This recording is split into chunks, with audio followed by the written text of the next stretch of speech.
Fala pessoal, tudo bem? Um grande abraço, deixa o like, se inscreva e ative as notificações aqui do canal. Galera, vamos lá que eu falei para vocês que iam começar a vazar alguns nomes a partir de hoje.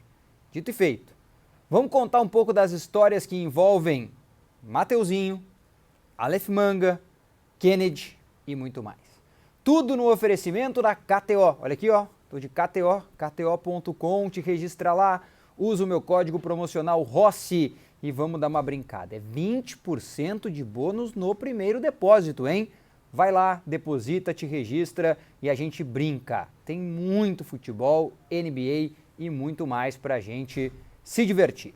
Bom, galera, o Grêmio oficialmente está procurando jogadores para compor o seu elenco até a próxima terça-feira, que é a data oficial para o fechamento da janela de transferências do futebol brasileiro. Deixa eu dizer para vocês que depois de ter surgido a informação de que a janela seria estendida, não há até aqui nenhuma confirmação oficial sobre como irá funcionar esta questão que envolve uma ampliação de data para os clubes envolvidos nas finais dos estaduais. Então todos os clubes do Brasil estão trabalhando com a ideia de que até terça-feira precisam escrever jogadores dentro do período da janela. Bom, dito isso, o Grêmio procura reforços e 2 atacantes em especial, um de lado e um centroavante. Mas mais do que isso, opções híbridas, em especial jogadores que possam até mesmo atuar em 2 funções, quem sabe como um ponta e até um centroavante. 3 nomes que ganharam repercussão e força nas últimas horas. Um deles eu trouxe para vocês aqui no domingo ainda, que é o Mateuzinho, jogador consultado junto ao Ipiranga. Voltei a manter contato com o Ipiranga, que disse, olha, não vai deixar o clube para jogar no Grêmio. Não é a informação que o Ipiranga tem. Bom, gente, o que eu tenho de informação? Que foi feita uma consulta, mas que oficialmente não há uma proposta por este jogador. O Mateuzinho tem 25 anos, vai fazer 26 em outubro, foi um destaque do Campeonato Gaúcho, mas não deve ser um destes atletas. Claro, está no escopo de avaliação, mas até aqui uma questão importante, não há uma proposta por este atleta. O segundo nome que voltou a ser trabalhado nesta quarta-feira foi o do Aleph Manga. Eu voltei a manter contato com os empresários do Aleph Manga e algumas pessoas me confirmam também, além dos próprios, que houve novamente uma consulta pelo jogador, mas não passou disso, não passou de uma consulta ao atleta. O que acontece?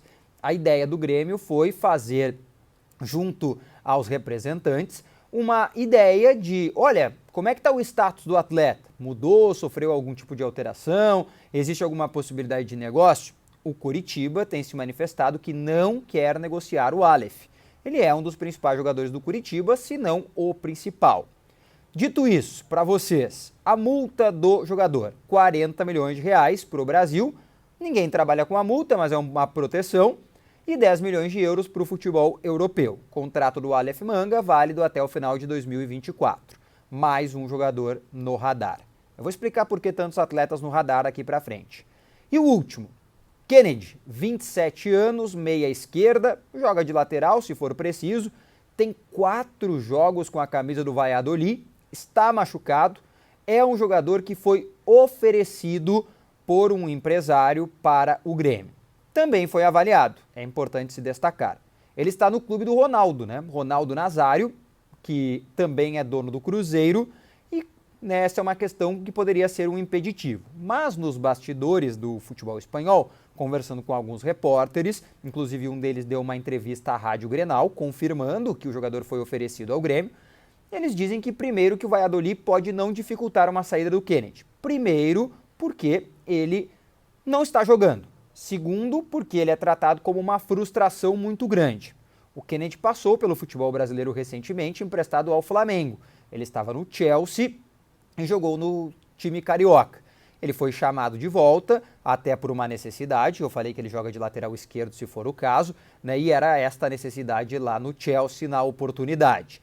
O Kennedy é um jogador que tem, né, uma admiração por parte do Renato, eles se conhecem. Mas até aí, né, o jogador Não foi um pedido do treinador, inclusive ele foi oferecido ao Grêmio por uma relação antiga de já ter sido treinado apenas pelo técnico. Mas não há uma confirmação de proposta, há um oferecimento por parte de um empresário para que esse jogador pudesse voltar ao futebol brasileiro. Inclusive eu conversei com o empresário oficial, né, do Kennedy, que me disse, olha, não fomos nós que realizamos esta operação. Né? Inclusive, não é tratado nesta ideia uma questão que envolva um negócio. Para que vocês todos saibam, né, o Thales Andrei tem essa informação lá do canal do Caju Tricolor. Ele ganha 1.300.000 euros anuais. Né? Isso aí, convertendo, fazendo todos os cálculos, daria uma bagatela de 600 mil por mês. Reais daí, né? Esse é o contrato dele anual no futebol da Europa. Por que tantos nomes, Diogo? Bom, é importante dizer que o Grêmio está fazendo uma análise rápida e também procurando vestígios de possibilidades dentro dos negócios. O Grêmio tem um déficit financeiro, que foi confirmado ontem, de 96 milhões de reais, né? Mas as contas, ao mesmo tempo, foram aprovadas. Mas o Grêmio precisa de reforços, o Grêmio precisa de jogadores que possam complementar o seu elenco. Até porque em poucas semanas começa o Campeonato Brasileiro. Hoje o Grêmio descobriu que vai enfrentar o ABC na Copa do Brasil. Joga o primeiro jogo fora e o segundo na Arena. O técnico Renato, inclusive, comemorou este fato, mas voltou a ponderar, né, de que o jogo é muito difícil e Copa do Brasil não é fácil. Ele relembrou que o próprio ABC eliminou o Vasco, né, dentro da competição. Então a gente tem que destacar esta ideia. Bom, o Grêmio precisa de um elenco. E para montar um elenco precisa de jogadores. O Tassiano saiu, baixou a folha, que hoje está em 12 milhões de reais, ou seja, ela está baixando. Né? O Tassiano, além de algumas pendências que o Grêmio tinha a pagar a ele, também fez dinheiro entrar no cofre do Grêmio para dar uma ajustada, baixa um pouco do salário e a folha. Né? Nós estávamos falando do início do ano aí de uma folha na casa dos 14, ela já está em 12, ela baixou 2 milhões de reais. O Grêmio precisa baixar mais esta folha, mas ao mesmo tempo também precisa reforçar o elenco, porque, né, precisa de quantidade, além de qualidade, obviamente. Aqui eu acho que a gente nem tem debate em relação a essa situação. Qualidade é natural, quantidade também se faz necessário. Né? O Kahneman, mais uma vez, não treinou no CT. Luiz Carvalho preocupa com o desgaste físico. Ele não tem lesão, mas tem um desgaste físico que pode tirá-lo do duelo contra o Caxias, que acontece no sábado, 4h30 da tarde, lá na Serra Gaúcha. Valeu, um grande abraço, deixa o teu like, até a próxima.